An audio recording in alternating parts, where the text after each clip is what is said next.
the popcorn, put on your comfiest pajamas, and grab a drink because it's time for a new episode of Sierra Unfiltered. Hello, everyone, and welcome back to, is this episode 16? Something like that. That's crazy. That means we've been doing this for like over 16 weeks because I think we've missed 2 episodes. That is nuts. This has been like the coolest journey. And then also now, if you guys saw on my main channel, we are doing a live podcast recording and show to celebrate my main channel hitting 1 million subscribers. I am so excited. I feel like when we were talking about, because I mean, Sierra, we've talked about this on the podcast before, I feel like is very weary of saying like when I hit 1 million because it just has felt so far away. But like as we're recording this, you're what, 5,000? I think like 7,500 away. Like that's nuts. Like it is going to happen. I feel like this is when we booked the venue for this event about a week ago. Mm-hmm. And I think once we did that, and I was still not calling it my like 1 million subscriber celebration because I was like, I might not hit it. I don't know. And then now I feel comfortable being like, this is a celebration for when I hit 1 million subscribers. Like, not to be like a number obsessed person, but like, Sierra, do you realize you're 7,000 away? And today alone, you've gained 5,000 subscribers. That's so crazy. Like, you're for sure going to hit it by this time next month. Yeah. That's, I think still in my brain, I get into that way of like, well, what if literally no one else subscribed forever and I was stuck at whatever exact number I am right now. But like, for all intensive purposes, like, it's gonna happen most likely.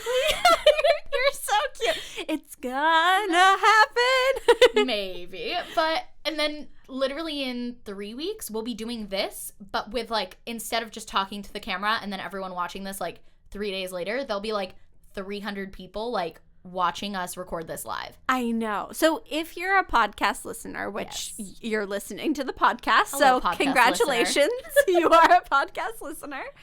I would really, really, really love for you to come to the show because I think that like all of Sierra's audiences, it's like amazing for everyone to come because it's really is a celebration of her hitting 1 million, and a live podcast recording is how we've decided to celebrate because I feel like, speaking for you, I think it's one of your favorite things that we do. Oh, yeah. I mean, the podcast is one of my favorite things. And then just like meeting my subscribers and my viewers, like I've talked to YouTubers who are like, I hate meet and greets. Like, it's so stressful. And I'm like, I would do anything to get to do a meet and greet.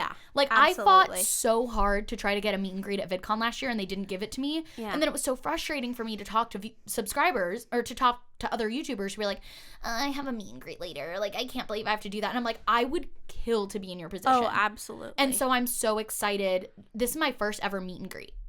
Like, it's crazy. I'm so excited. So tickets are on sale. If you're watching this the day it comes out, tickets are on sale tomorrow. If you're watching this anything other than Monday, that means they're already on sale. So you can go to sierraunfiltered.com.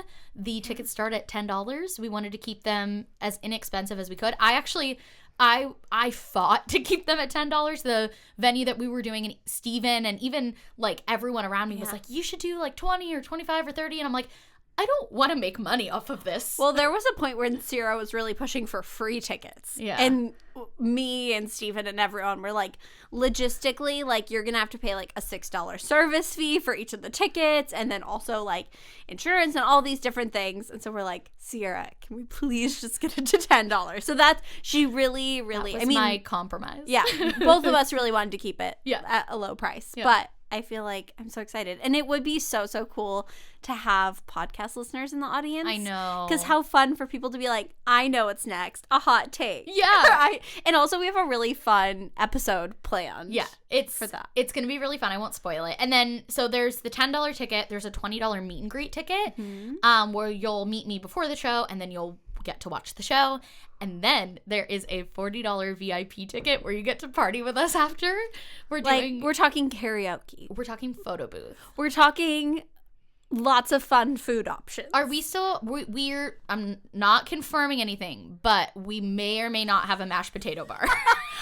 I was gonna say it, and then I was like, I don't want this to be like a TanaCon situation where people are like, they said there were gonna be potatoes and there weren't what potatoes. If we because we're talking to the caterer for the event right now, and they're like, oh yeah, like one of the options is a mashed potato bar, so I'm gonna like push for that, but like no promises, it might not happen. Don't buy the ticket thinking like 100% you're getting a mashed potato bar, but like most likely. But most likely, it's gonna be so much fun.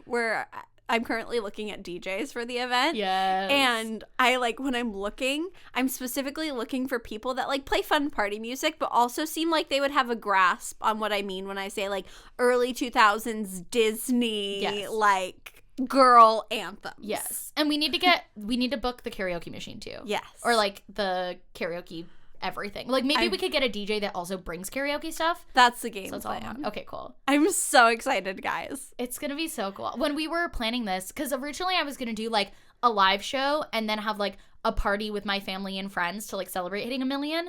And then I was like, why don't I just do both at the same time and also have my viewers at this party? So I'm so excited. It's so surreal. It's crazy. It's crazy. I can't believe it's actually happening. I know. You guys, this is going to be great. I'm so excited. Okay, do we want to get into the episode? Yes. Okay.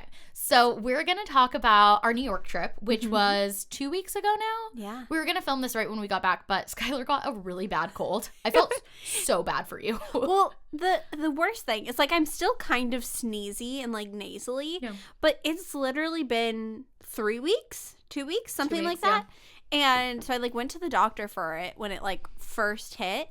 And she was like, yeah, sometimes in pregnancy, colds just last like a month, 2 months. Like your immune system's kind of shot. So I was like, well, okay, great. Like I'm glad I'm not contagious anymore. But like I have to film my podcast to do things where I can't just be like sniffling into the mic. Like even I listened to part of the Carrie Dayton one and I was like, I sound so sniffly. Like I think you didn't. Just from an outside perspective, you didn't sound sniffly. You sounded. Thank you. I think my voice is already kind of nasally, and so it just is like. You think your voice is nasally? Okay. I was talking to Kyle about this. Very side note. Someone messaged me on Instagram the other day and they're like, I hope this isn't creepy, but like I would love if you did ASMR sometime because your voice is very soothing.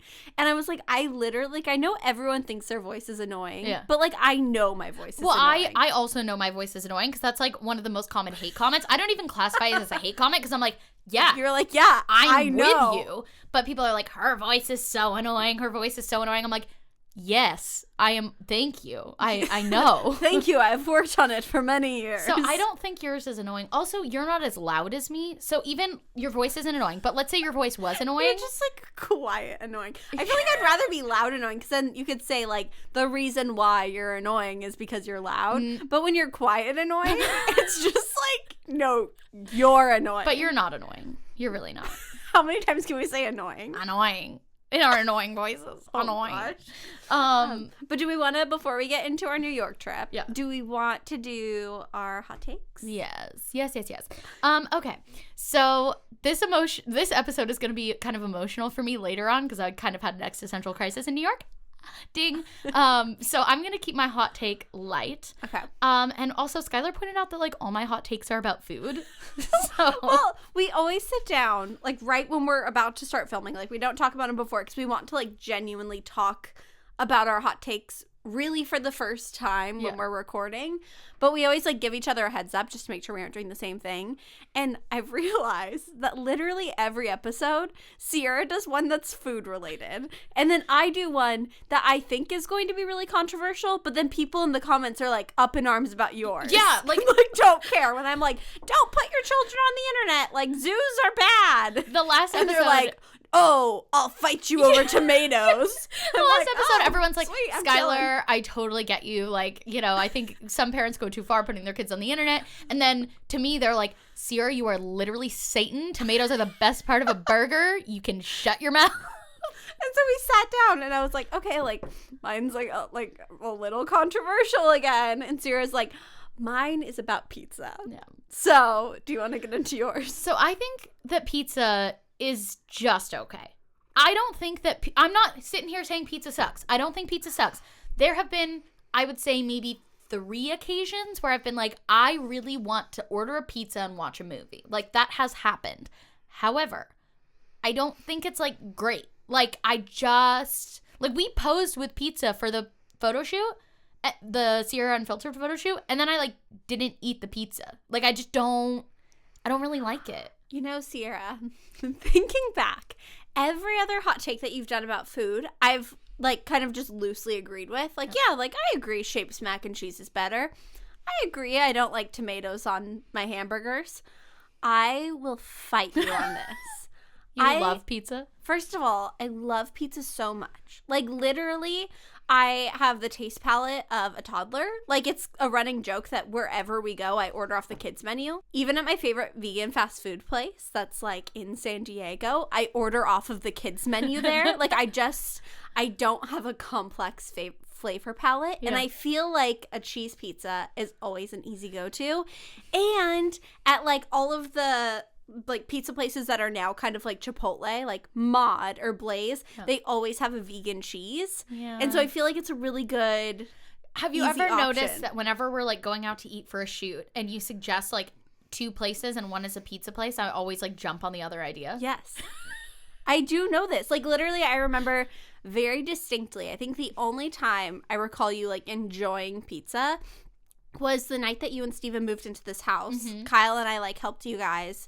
And then we were leaving and you guys, like, had your air mattress in the living room and it was cute. And I was like, oh, like, are you guys gonna, like, have pizza and wine? Like, that's such, like, a cute thing. And you're like, oh, I was thinking of having, like, veggie chicken nuggets. But, like, pizza is kind of cute. And then I think you ordered it, like, for the, like, nostalgia cute factor, but I don't know if that was, like, what your taste buds really wanted. Like, I will take a veggie burger over a pizza any day. Like, and I'll eat pizza. Like, if I'm there, I'll have, like, if I'm at someone's house and they order pizza, I'll have the pizza, whatever. I just don't think it's, like, that great. Like, when people are like, pizza is bae, like, I love pizza, I'm like, it's fine. Like, I kind of feel like the way, I kind of feel like pizza and celery are in the same domain where I'm like, what? Celery's fine. Like, if it's there, I'll have it with a little bit of peanut butter. Like, if I have pizza, dip a little bit of marinara sauce, delicious. But, like, it's not. Don't mind me just texting Steven because I think you're on crack. I, like, need to go. like, are you kidding me? Pizza is the same as celery. Actually, I kind of like celery more than pizza. Celery is great. It's fresh. It's crisp. Guys, the live show is canceled. Sarah and I are no longer friends. Our friendship is over. I just, like, literally, like, probably once a week on our, like, menu rotation in our house, we'll get the Trader Joe's pizza crust, which is vegan, which is so good. And then, like, vegan mozzarella, vegan ricotta, some mushrooms, some spinach. Oh, I hate mushrooms. Some garlic. You hate mushrooms? Yes. The texture is weird. Okay, I'm sorry. You're weird. Do your hot take, you weirdo. My hot take, similar to pizza, just girly things. I think that it is really unhealthy when people post on Instagram or Facebook, especially Facebook, or Twitter or whatever, and are like, marriage is so hard. We fight every day. I hate my husband. He's the literal worst. But, like, we're together, and that's what marriage is. Marriage isn't beautiful. Marriage sucks. But, like, we're in it for the long haul. I feel like I see that happen at least once a week. Yep. Mostly on Facebook. And I just, like, I understand that there are things that come up in life that, like, will make marriage harder at certain points than others. Yeah. Like, Kyle and I have gone through, like, rough, like, weeks where, like, a really, really important family member died. Or, like, we're stressed out because we're moving. Or, like, something big happens and it's, like, hard. Yeah. But that's, like, a couple days or a week. Like, I understand that. Obviously, everyone's in a different situation. If your husband's deployed, if you're deployed, if whatever, like, I get that it's not all sunshine and rainbows, but I would venture to say that marriage should be at least 95% sunshine and rainbows. I agree with you. Yeah. I think I am hesitant to like fervently agree just because I've only been married for 2 years. Yeah. So maybe 30 years down the line, Steven and I will have like a really rough patch where we like hate each other for a year. Like, I don't know. Yeah. But I think. But don't you agree that marriage should make your life easier and not harder? That's what I think when, especially people our age who are recently married or not even married and are just like, my boyfriend sucks, but I love him. Like, I've literally seen like 20-year-olds post and be like, marriage is the hardest thing I've ever done. And I'm like, you've been married for a month. Yeah. Like, what is going on? I think marriage makes my life exponentially easier. Yeah. I think it's life that's hard and not marriage that's hard. I think my life would be a lot less happy and a lot more difficult if Steven wasn't in it. Yeah. Because when I get stressed and I have a video deadline that I'm trying to hit and I have to pack for a trip and I have all this stuff, Steven will like do the dishes and clean up and come give me a big hug and a kiss on the forehead and be like, you got this. I believe in you. Yeah. It's hard, but it's not our relationship that's hard. It's my life that's hard, and he makes it better. And there are times when I'm so mad at him and we're arguing and whatever, but that's like a night or a day. And I think for me, it's like if I've been in relationships that I thought, oh, this is forever or whatever, and it was not a good relationship. Yeah. And I look back on that and I'm like, that wasn't healthy. Like that would have been a hard marriage if I had married that person. Yeah. And I think if it's that difficult, maybe that's not the right person for you. I agree. So that's my hot take. I feel like that's that on that. I just, and I think it's different too. Like if you're talking to your girlfriends and like if I was talking to you and I was like, ugh, like Kyle's being so difficult this week. We do that all the time. Yada, yada, and yada. They do that about us. and I still feel like you shouldn't have to complain about your partner that much. Right. But also I think what I'm talking about specifically is like going on social media and posting like a photo shoot of like you and your husband and being like, wow, really hate him sometimes, but like we're stuck together. Like I also think it's the tone of it. When we vent about the boys or the boys vent about us, it's always like, ugh, you won't believe what they did. Yeah. So silly. Like, oh, they're so dumb or whatever. It's not like, I hate him. Yeah. No, I think that like both you and I have only come to each other maybe once or twice. About like, serious being like, things. I am really mad about this. Yeah. And both of us have been dating Kyle and Steven for like more than 4 years. Yeah. Like, I think that usually when we come to each other, it's like, gosh. Oh my gosh, you won't believe he pooped with the door open and then I like started gagging. Or what, you know what? Like, it's like silly things. Yeah. It's not like serious relationship things. Right. But anyways, so. What's your bump date? Oh, my bump date? What is my bump date? Oh, I'm in my 3rd trimester, which is exciting. So I'm 7 months pregnant, which is freaking nuts. You are no way. There's no way you're 7 months. What? Isn't that crazy? Like you're so pregnant. I'm so pregnant. It's funny because I feel like we talked about this briefly and I won't get into it because I feel like we have a lot to talk about on this podcast. But I just want to say, like, once again, if you see someone who's pregnant and you like ask or know how pregnant they are, don't say like, oh, like you're so small, or like, oh, your stomach is so small. Like, that's not a compliment, because like that's happened to me multiple times recently. Like that literally happened to me on Sunday when I was at the doctor's getting my blood drawn. Like my nurse was super nice, but then she was like, oh my gosh, like your stomach is so small. And I was like, okay, like that's not a compliment. Yeah, like what do you say to like, that? Literally there's no response. Like I feel like it's already unwarranted when people comment on your size, like when you're not pregnant. But when you're pregnant, the goal is literally to like grow like get larger. So anyways, that's just my thing, because I feel like anytime that I tell people where I'm at now, especially as I get like further and further into my pregnancy, I feel like half the time that's like the response, because I think they think they're complimenting me. Yeah. But like that's not a compliment. Like I'm happy when I have to buy things like in a size bigger than I usually am. Like that's a good That's a good thing. It means I'm growing. It is a good thing. And I think it's crazy that even when it comes to pregnancy, there's still this fixation on women being small and taking up less space. Oh, yeah. And that's like, especially to the older generation, like that's the biggest compliment is like, oh, you've hardly gained any weight. Like you're so small.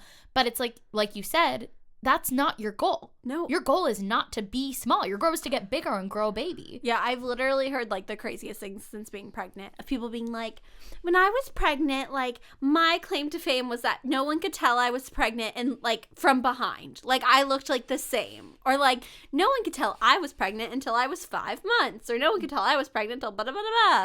And it's like, no, like you're growing a human. Like, oh my gosh. You know what we should do before you give birth is we should get Kenzie on here and do a podcast. I was texting her last night about that. Wait, really? Yeah. She was like, we should figure out when to do that if you guys still want to do that. And I was like, yes, of course we want to do it. I was going to say we could do a whole episode on like things not to say to someone when they're pregnant. Yeah. But we could tie that into the episode, which I think would be really interesting because Kenzie has a baby. You're going to have a baby. And Steven and I are getting closer to like trying to have a baby. Yeah. So it's like 3 different stages. I think that could be really interesting. No, 1,000,000% yes. Yeah. I feel like, I mean, not to set it in stone, but I feel like that'll probably be one of our next episodes. I hope so. I would guess. Yeah, let's do it.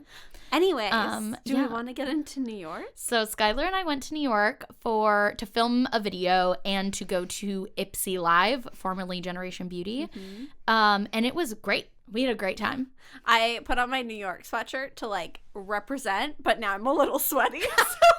So sorry for all the viewers of the podcast if you just slowly see. Do you want me to turn the AC on? No, it's fine. Because then it'll like be noisy. I'm fine. All right. I'll just sweat it out. You let me borrow your deodorant this morning. I did. So it's okay. Skylar was like, I'll wipe it off. I was like, you're fine. Like, I'm not like concerned about your armpit germs. I had a very stressful morning, but it's okay. Anyway, so we went to Ipsy Live. Yes, we did. We had a great time. It was like, we've talked about our BeautyCon experience. It was like literally the opposite. Mm-hmm. Like I felt like the environment was so welcoming and warm. We met so many fantastic people, both viewers of my channel and just random people we were talking to. Like so wonderful, so nice. Also just all throughout New York. Yeah. Like I don't think I've ever been with you where you've been stopped so much by like people who were so kind. Everyone was just so like nice and warm. And as my channel's grown, I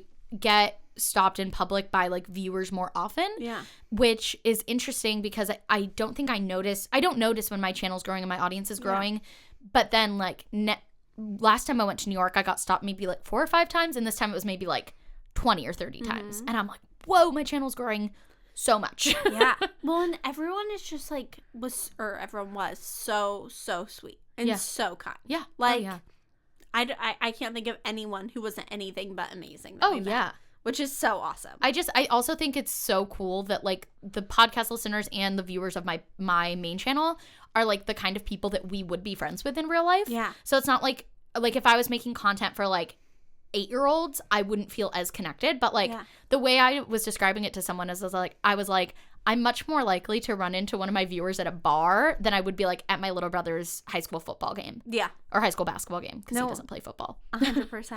And I think that's cool in that like when we meet people, like not only do we have a lot to talk about because they're like viewers, but also because like they're cool people. Well, and also it's crazy because I feel like both of us I shouldn't speak for you. Me, and I think you feel the same.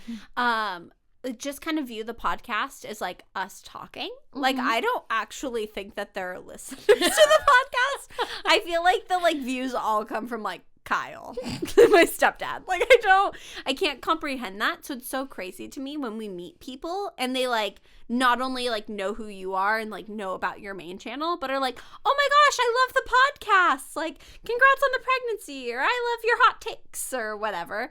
I just feel like it's so cool and awesome that people like actually sit down and listen to us talk. Yeah, that's why I think the live show is going to be so fun too, because it's like everyone there like is like knows you and like knows me.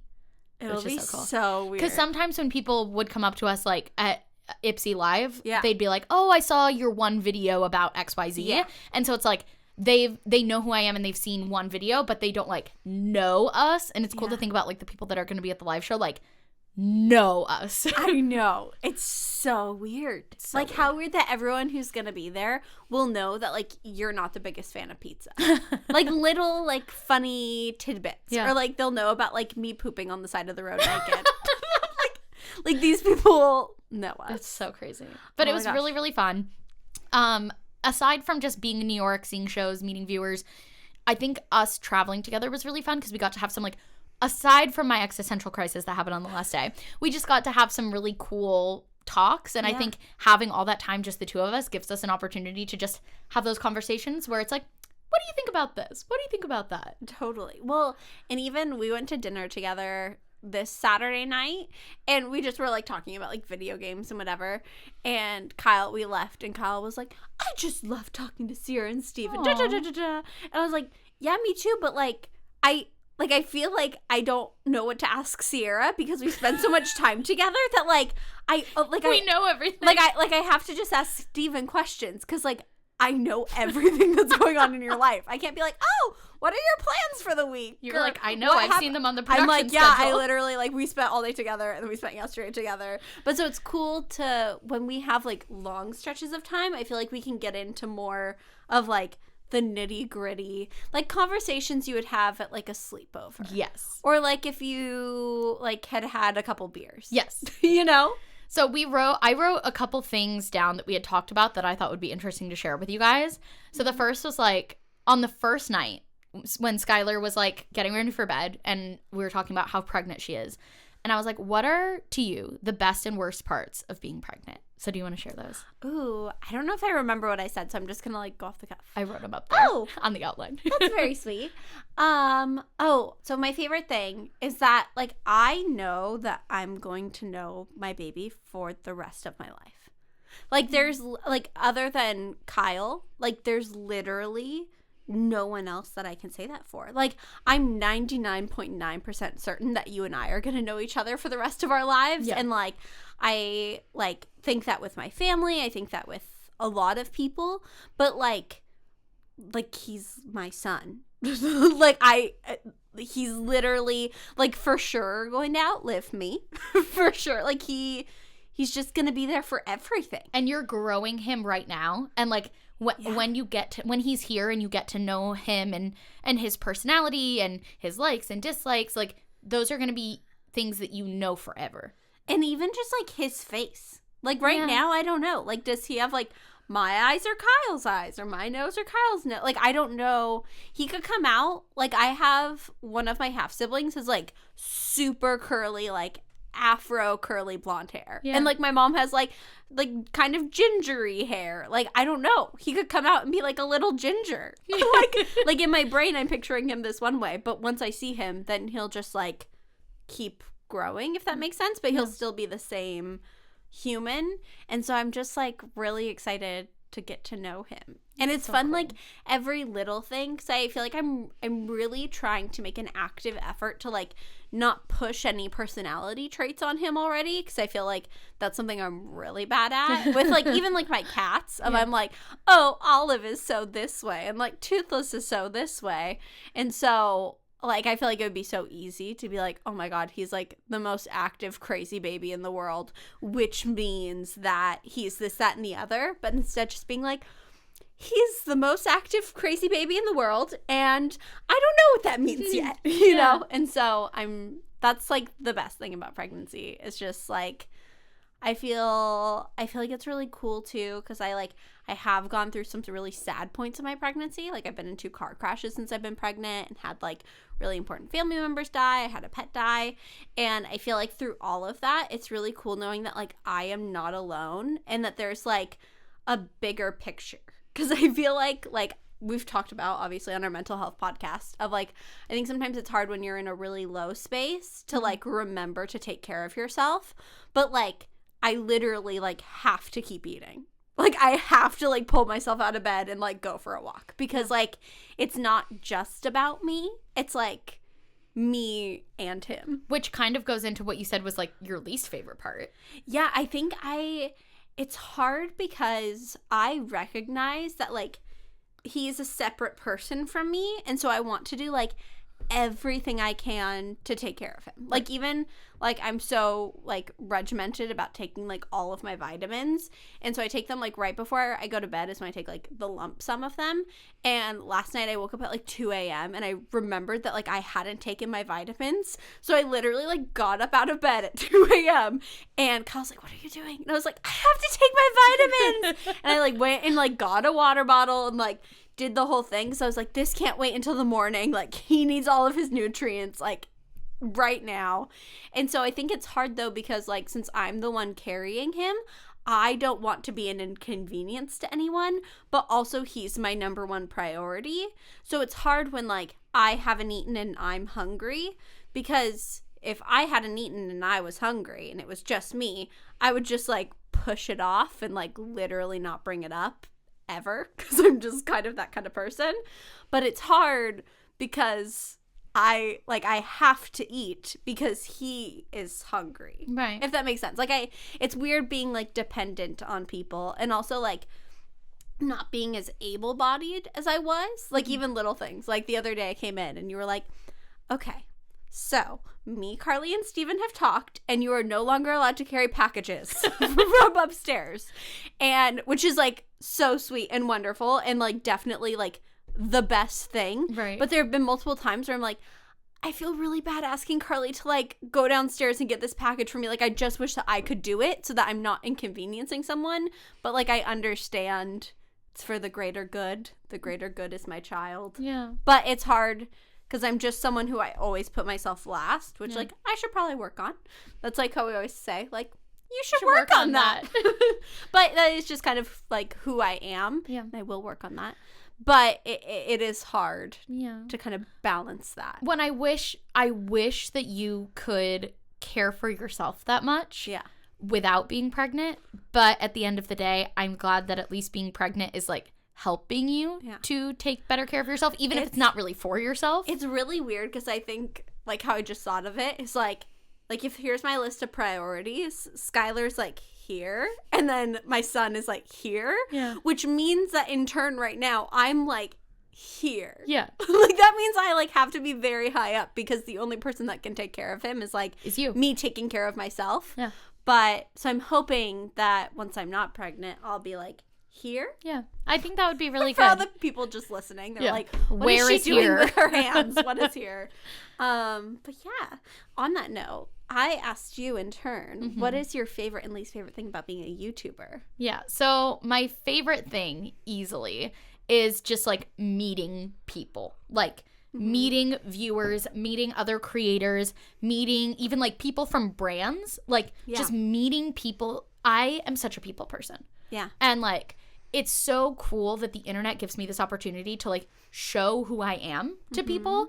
And then, like, when they meet me, they know me. And especially because, like, I think, at least, I hope I am pretty much the same person online and in real life. Oh, you're literally the exact same person. Like, we were talking the other day, not to get off topic, but we were talking about, like, how to make yourself the least intimidating YouTuber possible. Like, I don't, like, that's the goal. That's the goal. I don't want anyone to ever be like, oh, there's Sierra. Like, I don't know if I should go up to her. Like, hi, I want to be approachable. Please come talk to me. I would love to talk to you. Yeah. And so I feel like you're exactly the same. Yeah. And I try to be. And so I think I don't get nervous about meeting people because I'm like, oh, cool, they already know me. I don't have to there's no front that I'm keeping up. Like, I'm just me. And especially since talking more about body positivity, talking about my struggles, trying to, like, show sides of my body and my personality that maybe I'm not as comfortable with. Yeah. I feel like I have nothing to hide. Yeah. Like, I'm like, if you see me in person, like, this is basically the same as you watching me on the screen. Yeah. And so I think I don't get nervous about meeting people because they already know all the weird quirks about me.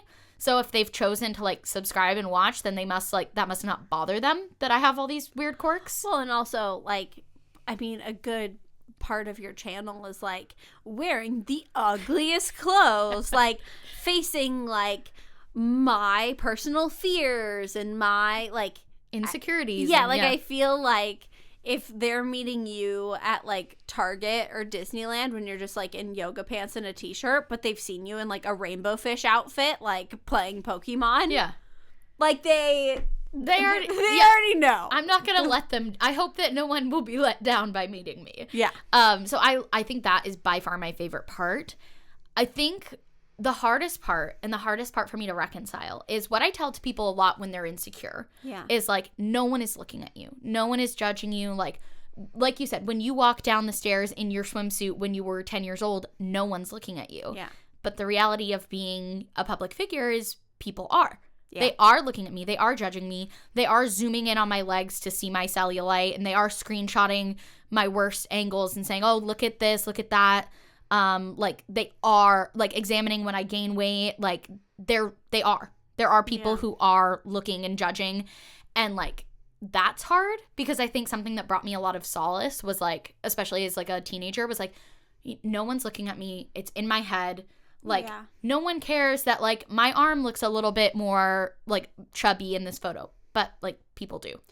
Well, and I think that yes, it is a thing when it comes to photos and stuff, but even a lot of the times in person, I'll notice when we're together, we'll pass by someone and you'll be like, they were looking at us, right? And I'll be like, yes. I think that it's something where it's not only you have to realize that people are analyzing what you're doing online, but sometimes you'll just be at the mall and people will be watching you, which is hard. Yeah. Because sometimes you just want to go to the mall and not have people be like, oh, I know who that is. Well, and I love, that's the thing too, is I think I love when people approach me. I don't like when people follow me or look at me weird and then don't say anything, because I'm is there something in my teeth, or do you watch my videos? Yeah. I don't know. It is a hard balance. I think that's the hardest thing for me though. But you know what? It's it comes with the territory. And that's fine. It is what it is. And I'm lucky that the vast majority of my audience is so great and so encouraging, and doesn't look at my photos and instantly go to everything that's wrong with me or things in my body that are changing. Yeah. But encourages me. And so I think I'm very grateful for that. Yeah. And then we also talked about our favorite and least favorite things with marriage. Yeah. So do we each want to say our favorite things and then each say our least favorite things? Yeah, that's good. Ooh, what did I say my favorite was? Oh, I said my favorite was just being obsessed with him. I literally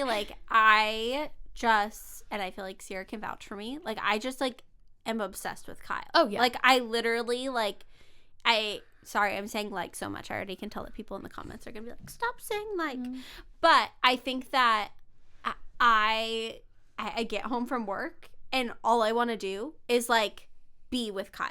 So, last night, that meant that as soon as he got home, we cooked dinner together, and then, we watched a Shane Dawson video together, and then we gave the cats a bath together, and then, we just do everything. If he's out doing dishes, I, sit at the bar and just, talk to him. The whole, we don't, I don't want to be apart from him. If ever, there are very few situations in life where I feel Kyle's presence doesn't enhance the situation. Yeah. There are occasionally nights where I'm it would be really great, just to hang out with Sierra. But also I feel most of the time, I'm it would be really great to hang out with Sierra and Steven and Kyle. Yeah. Or, I think that I just really, really, really think of him as first and foremost my best friend and life partner. And so it's really wonderful that I get to have a best friend who I get to live with and have a child with and go through everything in life with, because I don't think that's necessarily a requirement for marriage. I know plenty of people who are married and super happy and fulfilled in their marriage, but also have another best friend or multiple best friends. And obviously Sierra is also my best friend. Jessica is also my best friend. But I think that I'm so grateful that I get to come home and live with and go through everything with my best friend. My favorite thing about marriage is kind of similar to what you said at the end. My favorite thing is doing life together. Yeah. Going through everything in life together. Again, with me saying it's okay. I feel that's just gotta go with it. It's just us. But I, especially with getting married younger, I I know that all of these different things are going to happen in life, and our lives are going to change. Our families are going to change. Our bodies are going to change if we're going to be together forever. And I love that. Like, I love it. I don't want to go through life alone anymore. And like, I posted about this on my Instagram story last week, but like, someone was like, did you always think you were going to get married young? And honestly, when I was in high school, I said I never wanted to get married. I was like, I am a boss lady, feminist, like marriage is just like continuing the patriarchy, and like I want to be a businesswoman, and like no one can hold me back. And then I met Steven, and I was like, oh my gosh, my life is just so much better with you, and like going, like I can do all the things that I want to do. And that's the other thing, is like meeting someone like him who like he believes in me more than I do. And so, like, he'll tell me, like, you can do this. I believe in you. Like, I'm proud of you. And so, like, still getting to do all the things I want to do, but doing them together. Like, going to, like, I got nominated for a Streamy Award. I got to celebrate that with Steven. Like, we get to go together. And, like, there's going to be a lot of great things in life like that. And then we're also going to have to deal with, like, deaths and, like, difficult financial situations and difficult parenting decisions when we have kids. But, like, I want to do that with him. And I think that's like the coolest thing about marriage. Cease, I'm gonna cry. Well, I love you and I love Steven so much. Like, both as individuals and you guys together, it's just truly like a powerful dynamic. Like, you guys are just like, I would say probably the best suited couple I know for each other. And I feel like it is really inspiring, because I do think that our relationships are very different in a lot of ways. And it's really cool because I think that they're both like super healthy and functional and great. And it's really cool to get like insight into your relationship, because I think that like you guys kind of thrive when you like solo travel and then like come home to him and get to like share all your adventures. And I feel like you like are still like such a boss lady and such a like entrepreneur, and I don't know, it's just really cool. Like, even seeing him work on the channel more and more, it's just so awesome. Yeah. So I love him so much. That. I don't really like getting like icky and gooey, but like he's super cool. I do. I know you do. I will please talk more icky and gooey about Steven. What do you think is the hardest part about marriage? Or I guess it was the least favorite part. Let me see what I said. Oh, okay. So it's actually like the same exact thing. It's that I am like so obsessed with Kyle, and I love him so much that I feel like it's like a little scary sometimes.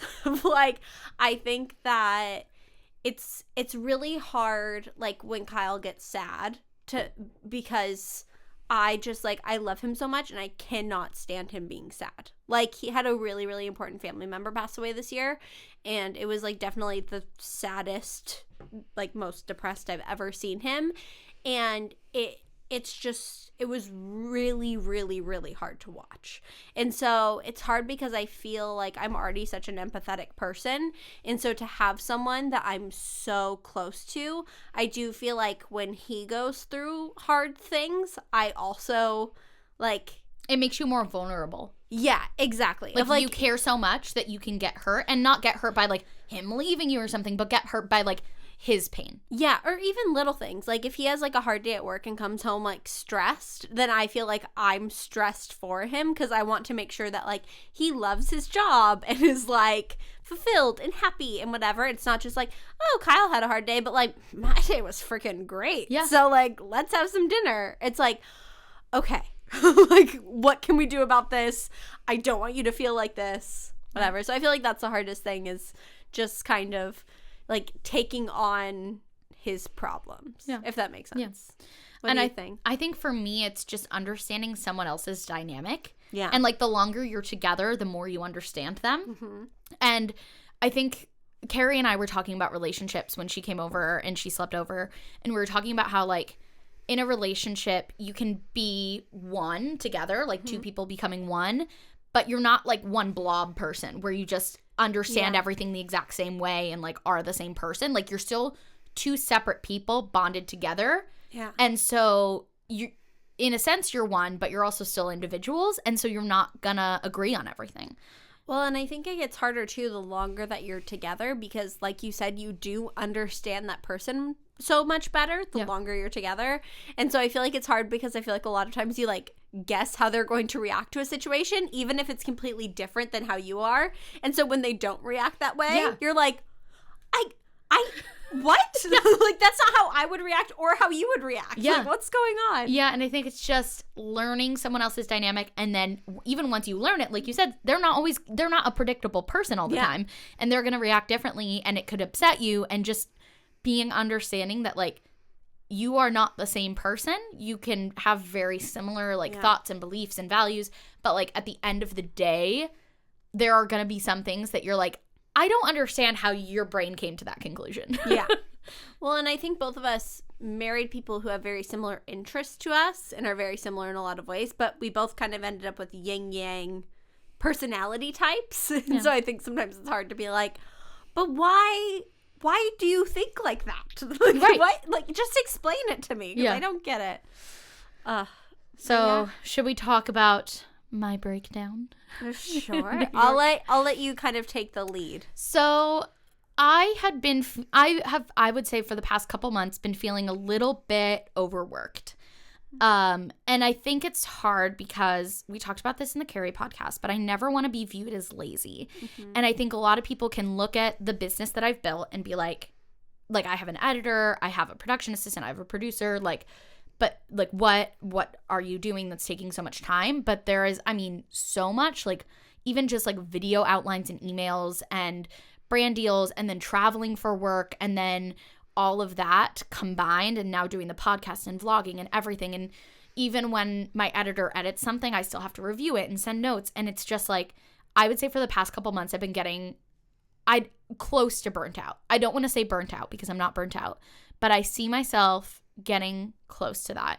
And I don't want to get to the point where I like have a breakdown and quit YouTube or step away from YouTube for like a month. Like I see those like warning signs flashing, and I want to make changes to my life and my schedule now so that like I don't get to that point. Like we were joking about how like December is going to be so crazy and I'm going to have such an awful work-life balance because I'm going to be filming 2 videos a week and doing Vlogmas and traveling and the streamies and this and that, the podcast.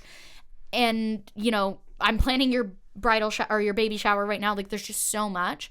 And like, if I know that December is going to be stressful, instead of just joking about it, maybe I should like change some things to try to make it easier. Yeah. So I'd already been having those thoughts. Skylar had talked to me about it. We went to Hadestown, which was fantastic. And there's the scene at the end where they're like, I don't remember the exact line, but it's like they're working in Hadestown and they're like talk about how like their work sets them free, but like freedom isn't real because all they do is work. And I was like, oh my God, it's me. Like I have this amazing job and this amazing platform and I'm living my dream and I get to be my own boss and set my own hours, but I work so much that freedom is like then making me not free. And it's just this whole thing. And we got back to the room and I asked Skylar, I was telling her about how I was feeling about that. And I was like, what do you think about me going down to 1 video a week on my main channel? So we were walking back from the theater and we were starting to kind of have this conversation. I could tell there was like some sort of kind of like funky energy happening. Like I could tell you were like deep in thought about something. And so I was like, hey, do you want to go to the hotel bar and we can just like have a drink, have some chips, and like talk for a bit, like just as friends, like not as like a producer on your channel, not as anything, like let's just hang out. And we got down there and you were asking me like how life was and whatever, and you said, I don't remember exactly what you said, but it was something like, yeah, I think you mentioned that like you and Kyle just had a Hunger Games marathon the other weekend. Like, how was that? And I was like, good, like kind of like a little boring. Like it was like fun. Like we like woke up and had vegan cinnamon rolls and like watched the Hunger Games in bed and didn't really get ready, and it was like a good Saturday.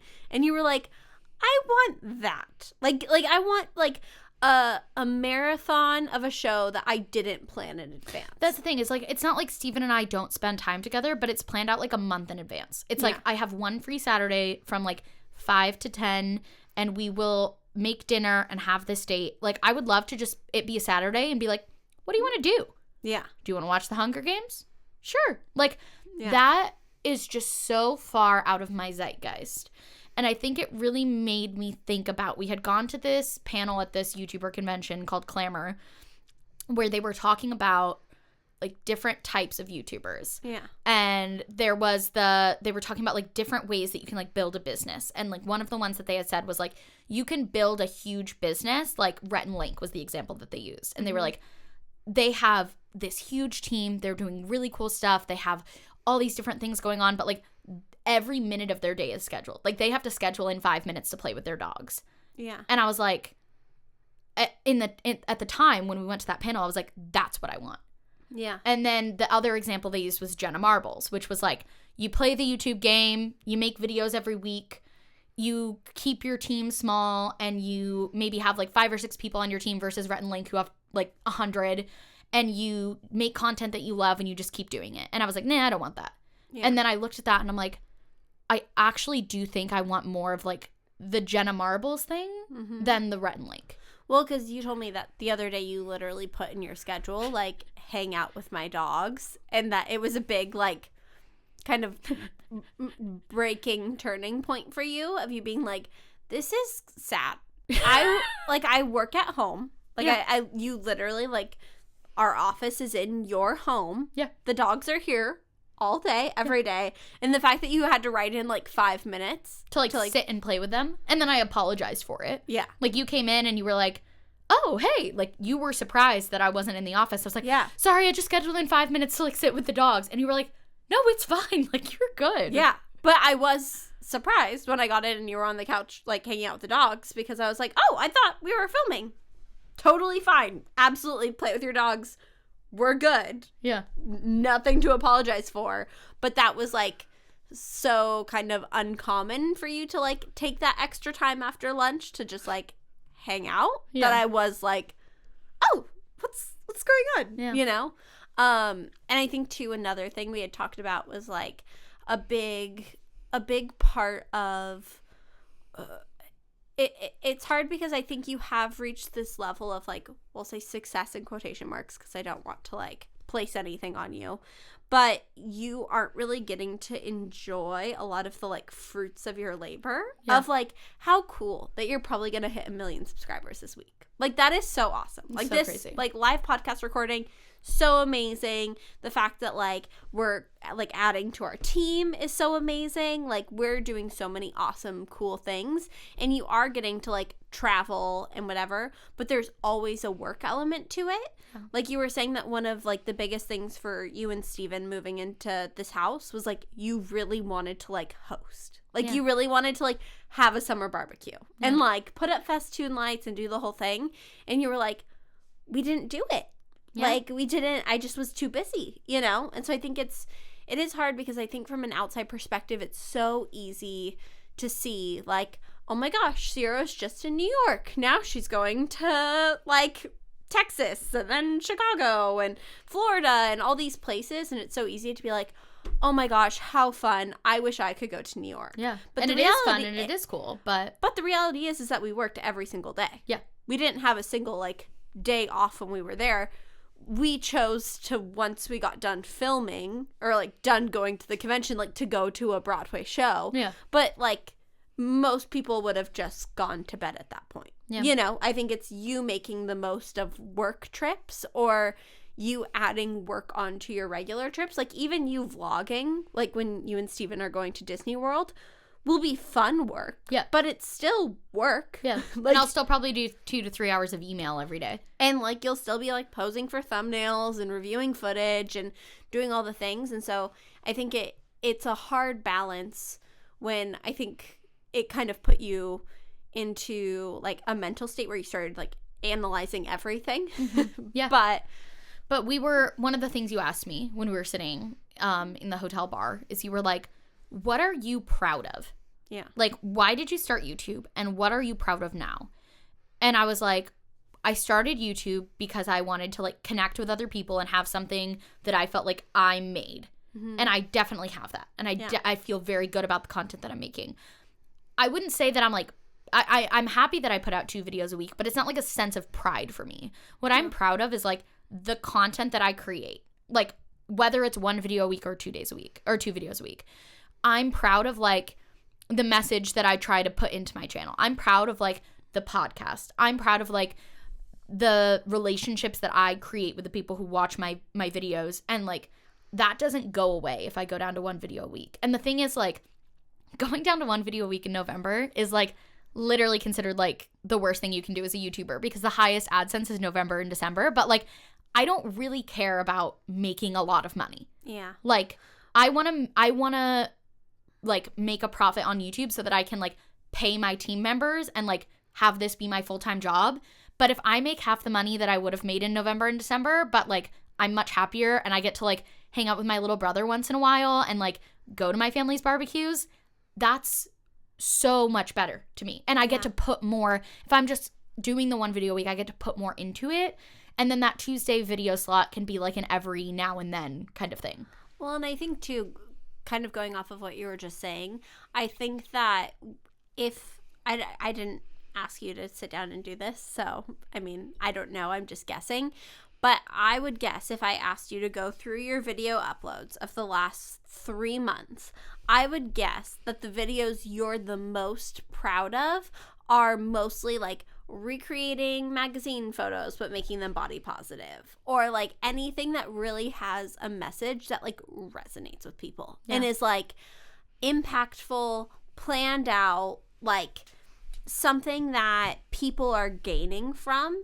And I think to continue making that content at the volume that we're making it, at the production quality we're making it, like at the end of the day, there are certain things that only you can do. Yeah. Like I feel like we are making efforts to like expand our team and to like divvy up labor and, you know, to have like me take on certain things and Carley and Steven and whoever.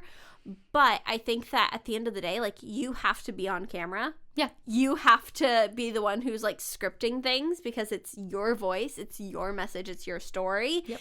And also like there's a lot of like back end stuff that you logistically like have to do. Like no one else can do for you.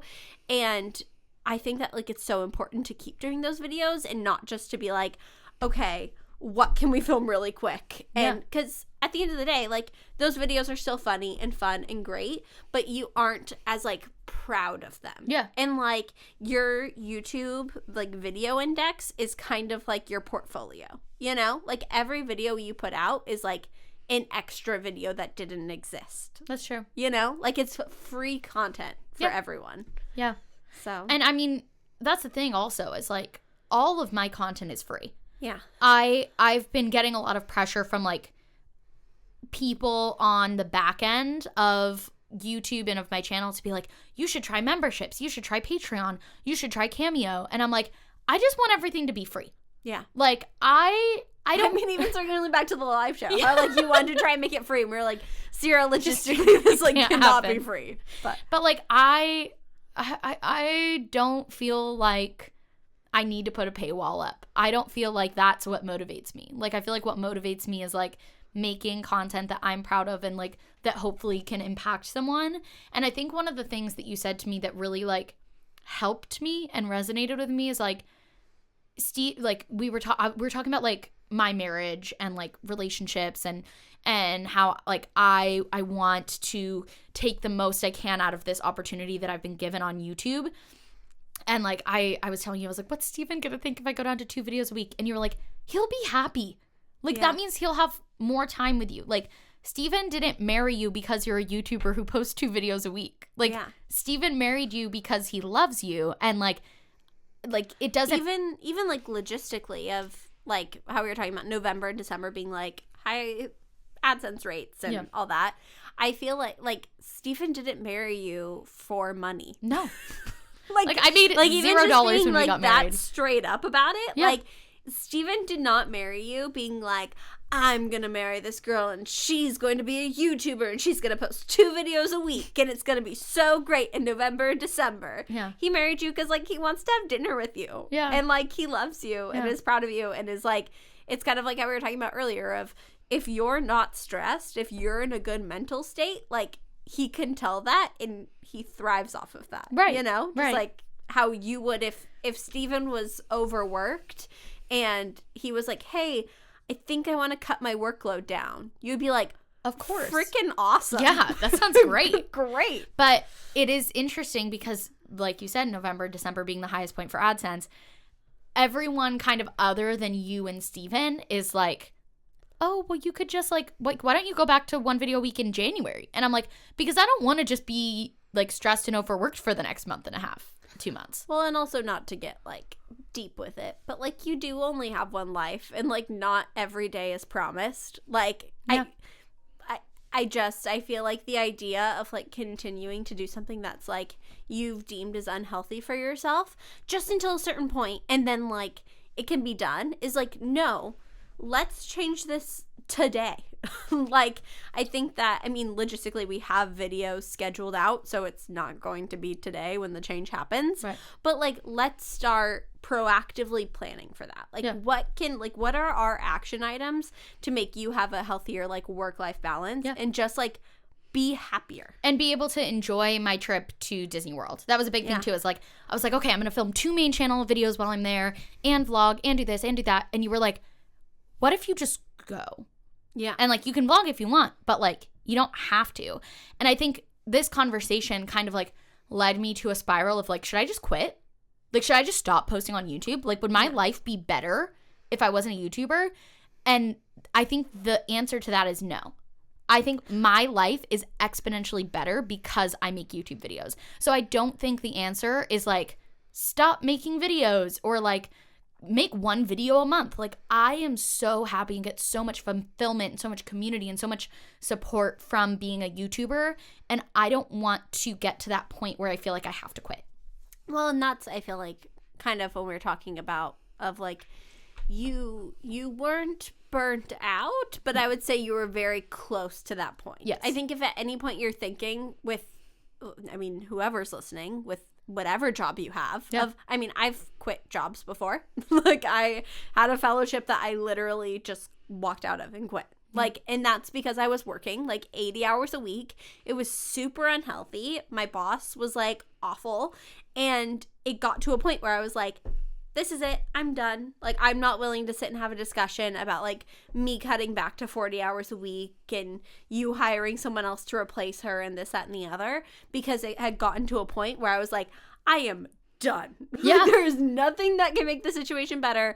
And I feel like if you ever are getting to that point, like a month beforehand, if you can, you should stop and be like, okay, what can I do that would make me want to stay? Yeah. And then do that. Because if before I had gotten to that breaking point, I had realized that and had a talk with my other supervisor and been like, hey, I am super overworked and this person is awful. Like, what can we do about it?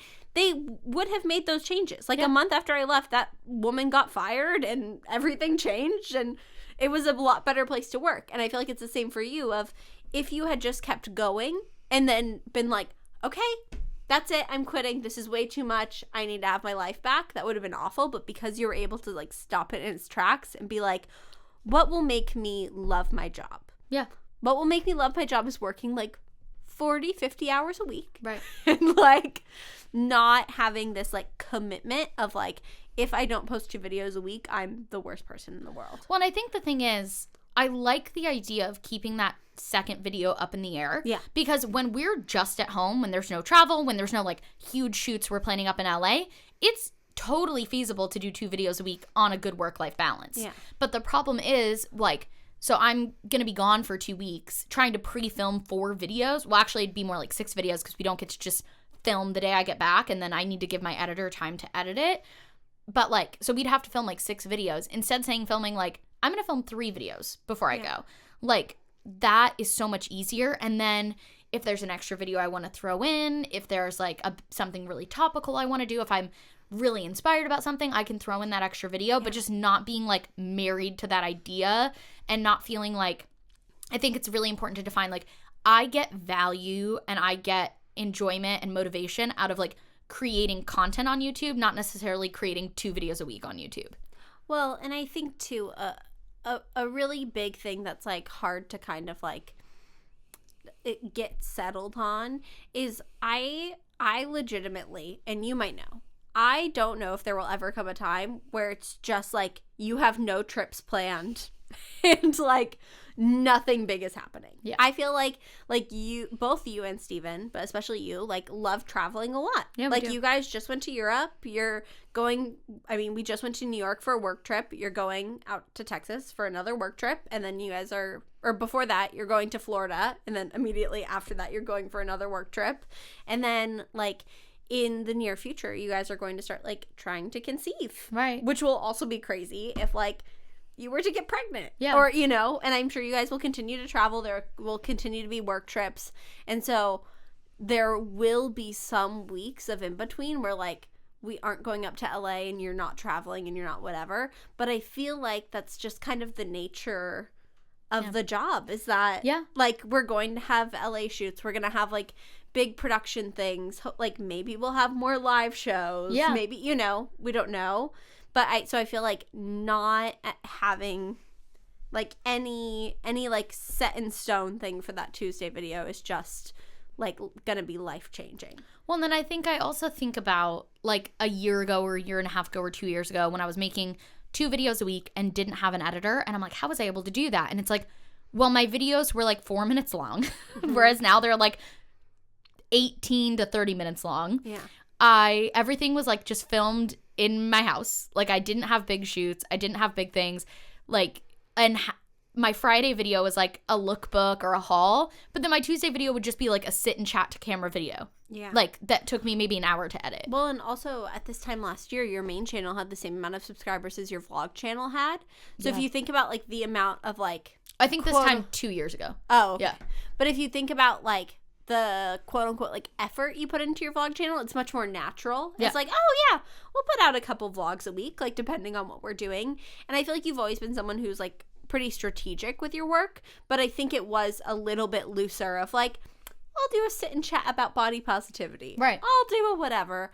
Whereas now you have this big audience who I feel like does place a lot of expectations on you, and you do get a lot more messages of like, I mean, even when we like didn't post a podcast because I was sick, I feel like I know I got a decent amount of messages being like, oh, I'm so disappointed. Like, I listened to this on my drive to work. This, that, and the other. Yeah. Which is totally valid. Yeah. Like, I get it. I also get sad when, like, content that I'm expecting isn't there. Right. But for your main channel, that's so much more. And so I do think that there's that added pressure. Yeah. I think also what was important for us to have that conversation, then we called Steven when we went back to the hotel room and kind of talked about it with him too, is like, what is my purpose? Yeah. Like that was kind of the existential part of my crisis, was like, why am I here? Like, what is my purpose to like work crazy hours? Like if I died tomorrow, would I be happy with the amount of time that I spent with my family, or would I like look back on it with regret? And then I think what really like made me think was like, I do think part of my purpose is being on YouTube and making content, but I don't think that necessarily means I have to make 2 videos a week and a podcast and multiple vlogs, like, and Instagram posts and everything. Like I can scale back a little bit, and that's okay. And like, I think my purpose is to do that, but also to like have a family and spend time with my husband. And like, I saw my mom the other day and she's like, I feel like I haven't seen you in like 2 months. And I'm like, yeah, actually, yeah. And like my mom and I live so close to each other. Yeah. Like I live so close to my family and I don't get to see them because I'm so busy. And all the time I get invited to things and I'm like, oh, sorry, I can't go. Like I need like 3 months notice to be able to schedule anything in. And I want to get to the point, and I hope that scaling back a little bit can help, where I feel like I'm doing my job online. Mm-hmm. I feel like I'm creating content that matters. And I also feel like I'm nurturing my real life relationships. Yeah.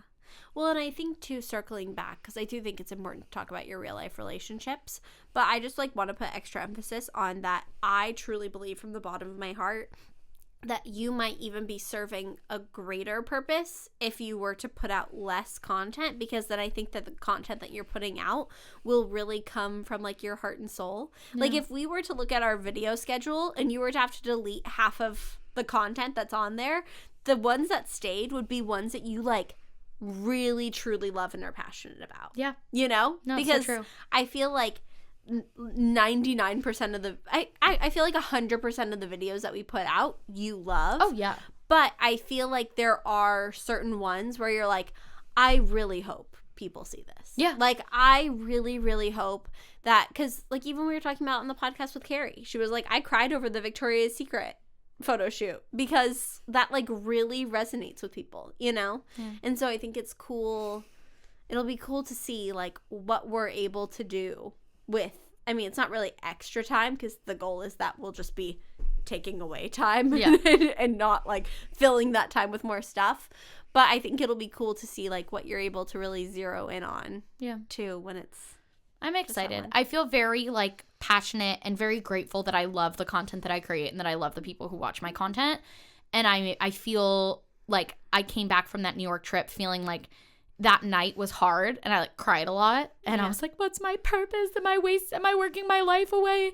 Or am I throwing away this amazing opportunity I have online? And I feel like now I'm like, okay, I know what I need to do. I know the changes that I'm going to make. And, like, I still feel really passionate about what I'm creating. So thank you for, like, coaching me through that. I feel like we hadn't had one of those moments probably since, like, late high school, early college, where, like, one of us was having, like, a full-on breakdown. Yeah.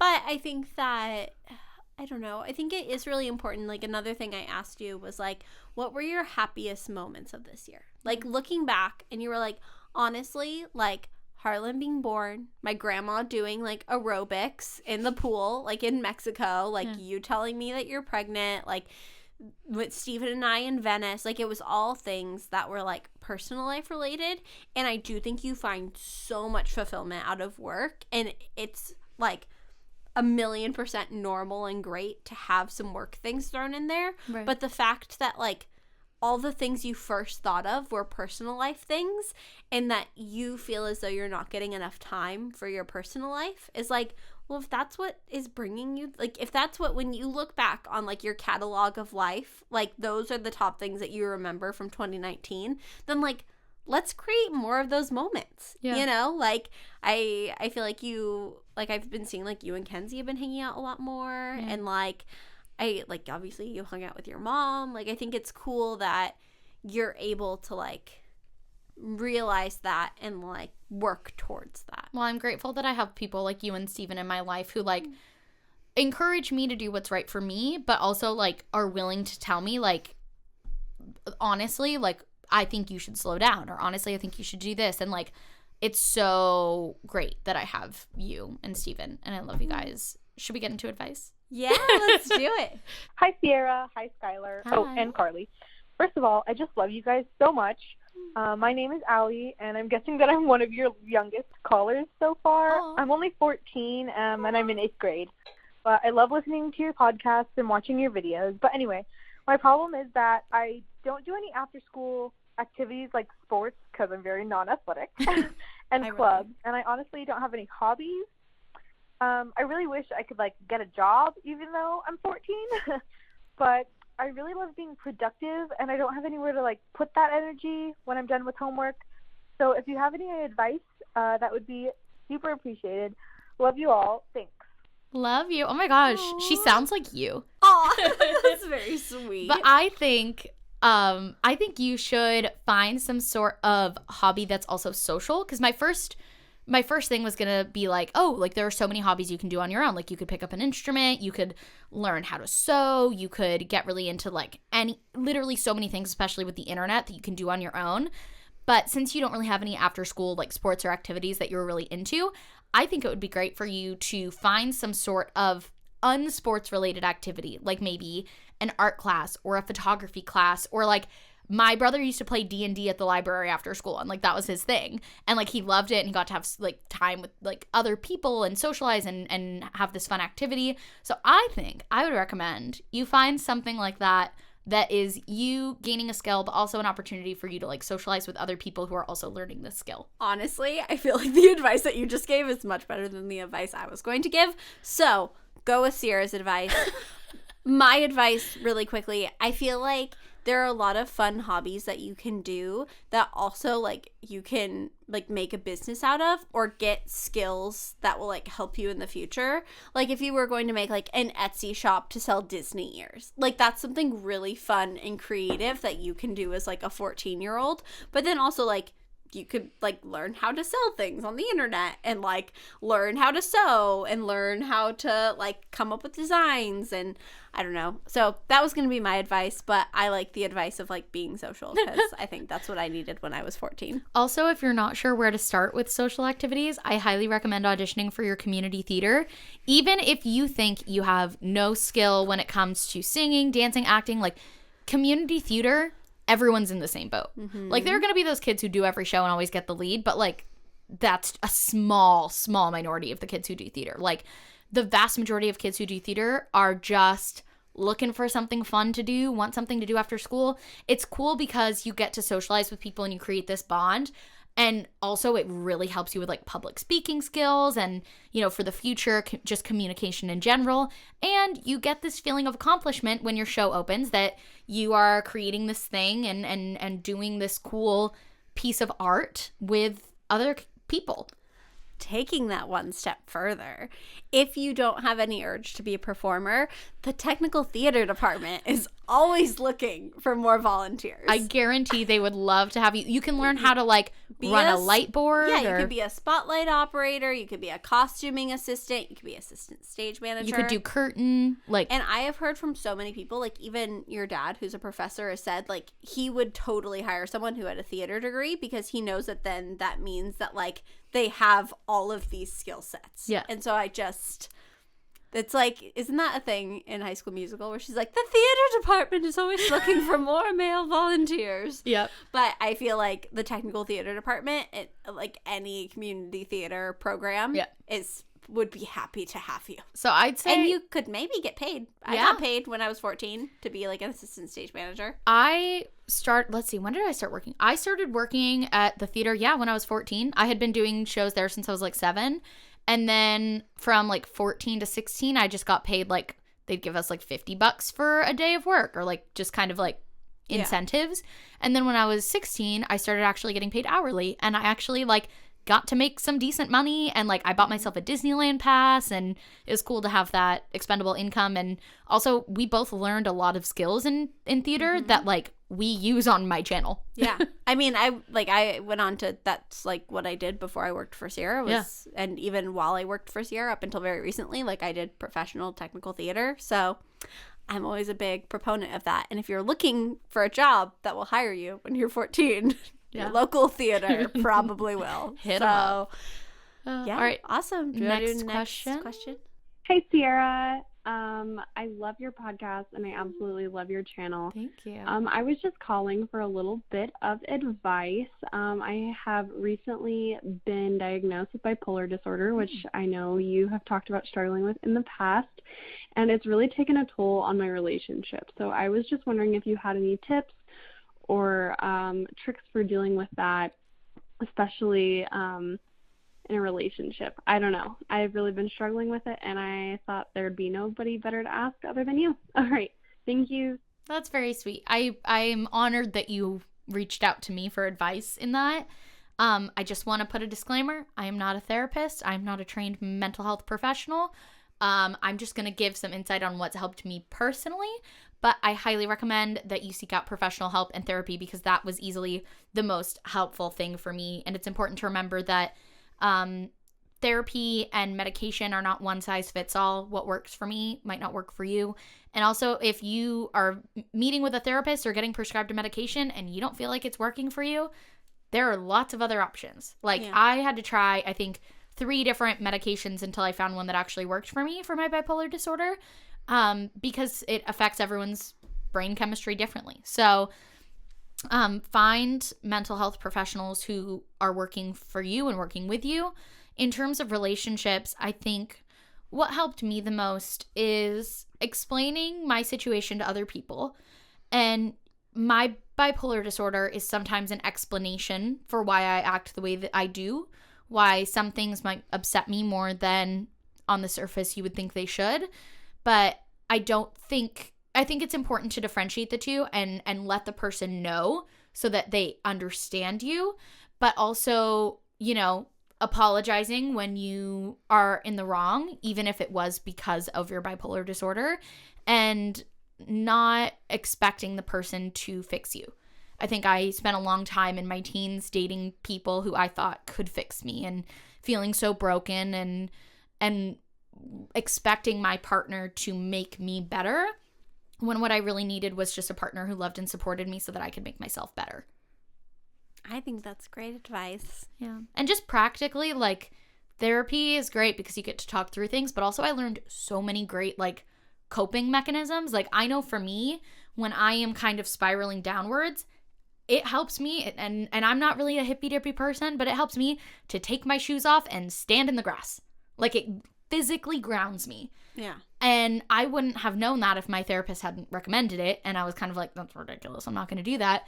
And then I was having a really rough day. And my mom was like, why don't you try that? And I did. And I was like, oh my gosh, I feel it was one of those things that can remind me, like, life is so much more than what I'm feeling right now. And I can get through this. And so I think it's just learning those little coping mechanisms that can work for yourself. So I wish you the best of luck. Remember that you are not broken. It is, you know, part of your brain chemistry. It's a chemical imbalance, and that's okay. And some days will be harder than others, but I'm rooting for you. Whoop whoop. Whoop whoop. Hi, my question is, what is your favorite part of working in the beauty industry? Ooh, short and sweet. I like it. Why don't you go first? Because I feel like you work in the beauty industry more than I do. It's true. I think my favorite part is watching the industry change. Mm-hmm. When I was growing up, there really was like one type of beauty. There was like one body that you strive to have, one hair look that you just like tried to have. And now knowing that there's so many huge changes going on because of everyone in the world changing their attitudes and insisting that these brands catch up. And so it's really cool seeing the change that happens in the beauty industry. And it makes me very hopeful that kids, you know, I think we both ended up pretty body positive despite growing up in a world that told us that our bodies were wrong. Yeah. And it's very exciting to think about kids growing up now in a world that tells them that their body is right and their body is good and their body is beautiful, and knowing that there's real change happening, and hopefully that can change the way people view themselves. I think for me, I think I do tend to have a little more of like an initial negative reaction to beauty things. Like I wouldn't say I'm necessarily a fan of the beauty industry like as a whole. Like I like makeup and like hair products, but like I don't really consume beauty content. But I think my favorite thing from like actually working in it is like being surprised by people, because I think like there have been people who I've met who I'm like, this is what I think of when I think of the beauty industry. But there have been way more than that. People who I'm like, you are so amazing. You're so genuine. Like, you're changing the zeitgeist. Like, you are, like, I don't know, really, like, amplifying diverse voices by, like, doing what you're doing and being who you are and showing that to, like, especially like young viewers. And so I think my favorite thing is how often I'm surprised by like how wonderful people are. I agree with that. I think it is surprising sometimes when even we went to BeautyCon, we didn't have a great time, but there were people that we met who showed us so much like kindness and were doing such cool things and made us feel welcome despite everything, and that is refreshing. Well, and even talking about like Ipsy, like we talked about this one, I feel like we were going in hoping for the best, but since we had just been like really kind of bitten by BeautyCon, I feel like both of us were a little timid of like, we showed up and we're like, okay, nothing is happening. Is this going to be BeautyCon? What's happening? And then like 5 minutes later, we were like, oh my gosh, we're chatting with the best people, having the best time. Like, this is so amazing, meeting like such diverse people, such wonderful people. And so I feel like it's so cool. I feel like we kept turning to each other being like, this is amazing. Like, you turned to me at one point, you're like, so what do you think the difference is between a convention like this and a convention where we don't feel great about ourselves? And I was like, I think it's the people. Like, I genuinely think that all the people here are nice and kind and great. Yeah. And so I feel like it's always wonderful walking in and, or more like walking out of a situation and being like, that was 10 out of 10. Yeah, I agree. So, and if any of you guys want to leave us voicemails for future podcasts, you can call us at 8778-SIERRA with your question. If you live in the U.S., if you're out of the U.S., feel free to record a voice memo like on your phone and then email it to sierraunfiltered@gmail.com.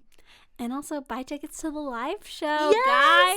I can't believe, I'm so interested to see like how many people go. Like I know we always talk about my imposter syndrome, but I literally am like, oh, maybe like 10 people will buy tickets. She literally keeps saying that. Like, even I was like looking at how much merch we should order, and I was like, okay, well, like if we sell out, then this, that, and the other. And she was like, we're not gonna sell out. What do you mean? And I was like, Sierra, people like you. I know it's hard to comprehend, but like people are going to show up. So please show up, if anything, just to prove to Sierra that she's not an imposter and that I am right. So, but we love you guys. We love you guys. Give us a review on Apple Podcasts. Also, I feel like more than anything, subscribe to the channel. Yeah. We get so many listens from people who aren't subscribed, and I just feel like a really cool thing for people to get to like know when we post videos, because we do post a wide range of topics, Yeah, we and do. so it's cool. Cool. If you're listening, I just shot finger guns at you, but we love you guys and we'll see you on Monday. Bye. Bye.